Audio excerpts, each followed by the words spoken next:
बारिश की बूंदें जब धरती पर गिरती है तो कितनी प्यारी सी सौंधी सौंधी खुशबू आती है। ये खुशबू मुझे बहुत ही पसंद है। ये हमें ट्रेडिशनल पकोड़ा, चाट और ऐसी कई सारी डिशेस की याद दिलाती है। ट्रेडिशनल पकोड़े तो आपने कई बार खाए होंगे, पर क्या आपने दही पकोड़े खाए हैं? आई एम श्योर आपने ऐसे दही पकोड़े पहले कभी खाए नहीं होंगे। तो चलिए आज हम दही पकोड़े बनाते हैं और इसे बनाना स्टार्ट करते हैं।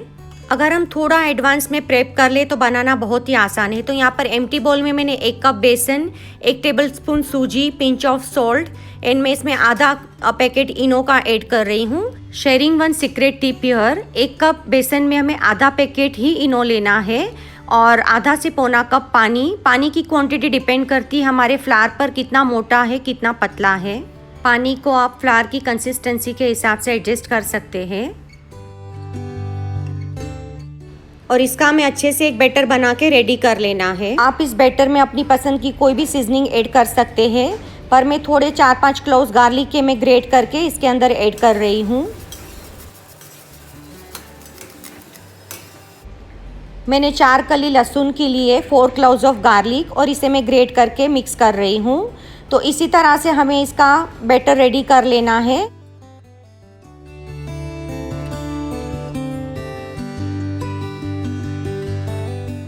तो देखिए इसी तरह का हमें घोल बना के रेडी कर लेना है, ये कंसिस्टेंसी पर। तो यहाँ पर मैंने अपने तेल को गरम कर लिया है। अभी गरम तेल में मीडियम फ्लेम पर हमें पकौड़ों को फ्राई करना है। चलिए हमारे सभी पकौड़ों को फ्राई कर लेते हैं। तो इसी तरह से हमें सभी पकौड़ों को फ्राई कर लेना है।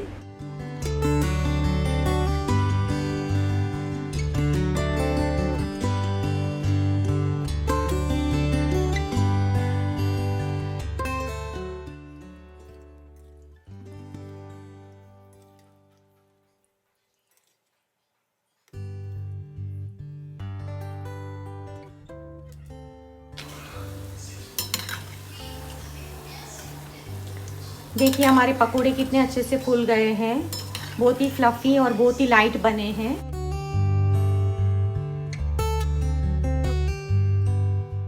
इसी कलर पे हमें निकाल लेना है।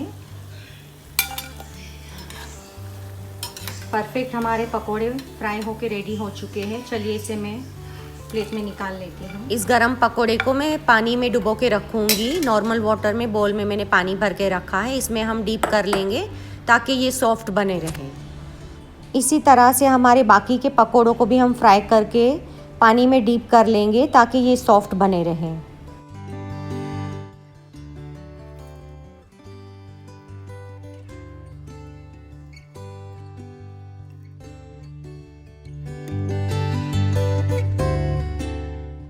पाँच मिनट के लिए हमारे पकोड़ों को हम पानी में डूबे रहने देंगे, उसे सोख होने देंगे। हमारे पकोड़ों में से मैं पानी को ड्रेन कर लेती हूँ, स्क्वीज़ कर लेती हूँ और हाथ से ब्रेक करके इसी तरह से हमें उसे पूरा लेआउट कर लेना है, पूरा स्प्रेड कर लेना है। तो इसी तरह से हमारे सभी पकोड़ों को हम हाथों से तोड़ के पानी स्क्वीज़ करके पूरा स्प्रेड कर लेंगे।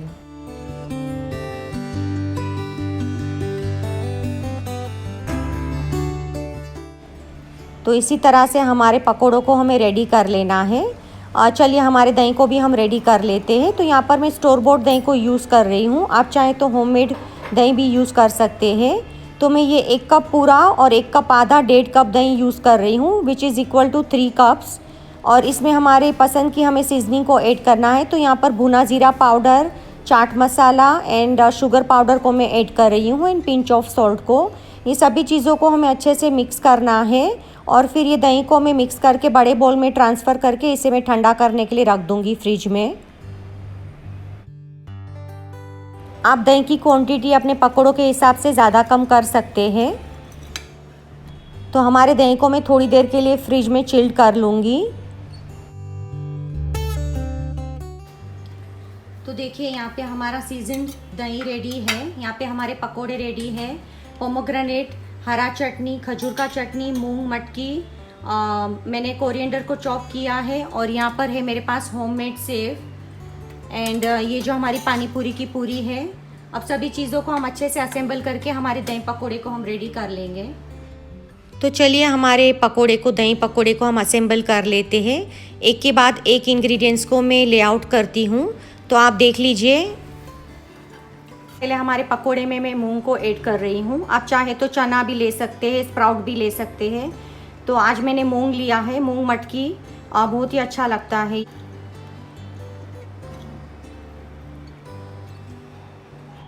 तो मूंग और मटकी के बाद चलिए हमारी पूरी को मैं हाथों से ब्रेक कर लेती हूँ। इसी तरह से सभी पूरी को मैं हाथों से तोड़ तोड़ के स्प्रेड कर लेना है।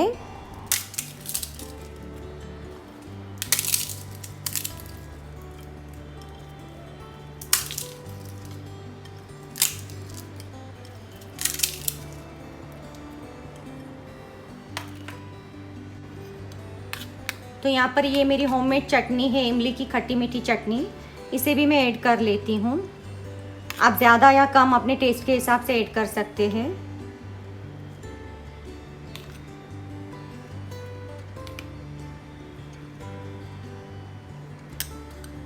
चलिए अब हम दही को भी ऐड कर लेते हैं। दही को हमें अच्छे से जनरसली थोड़ा ड्रिज़ल करना है पकोड़ों के ऊपर, ताकि पकोड़ा दही को पूरा पी लेंगे और अच्छे से सॉफ्ट और स्पॉन्जी बने रहेंगे। सीजन दही बहुत ही डिलीशियस बना है, दही वड़े की तरह। तो आप ज़्यादा डालना चाहें तो आप ज़्यादा भी ऐड कर सकते हैं। अदरवाइज़ आप जब सर्व करते हैं अलग से डिश में, तभी आप थोड़ा ऊपर से ड्रिज़ल कर लीजिए।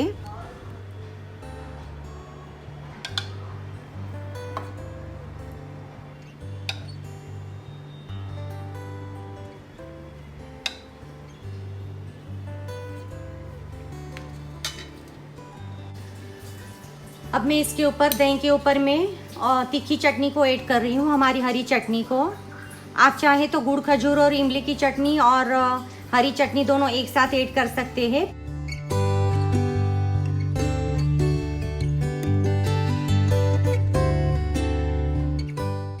आप चाहे तो गुड़ खजूर इमली की चटनी और हरी चटनी दोनों ऊपर एक साथ भी डाल सकते हैं।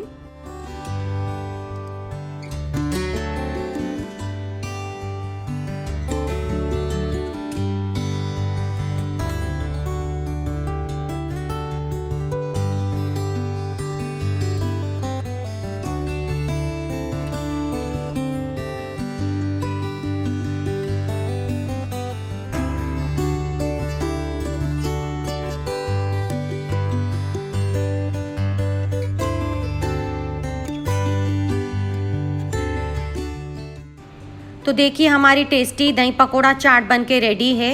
आई होप आप लोग इसे ज़रूर ट्राई करेंगे। जब हम इसे अलग से डिश में सर्व करेंगे तब हम इस पर थोड़ा दही ड्रिज़ल करेंगे, ताकि ये थोड़ा और डिलीशियस बन जाए। आप भी इस बारिश में दही पकोड़ा चाट बना के एंजॉय कीजिए। Take care, bye bye.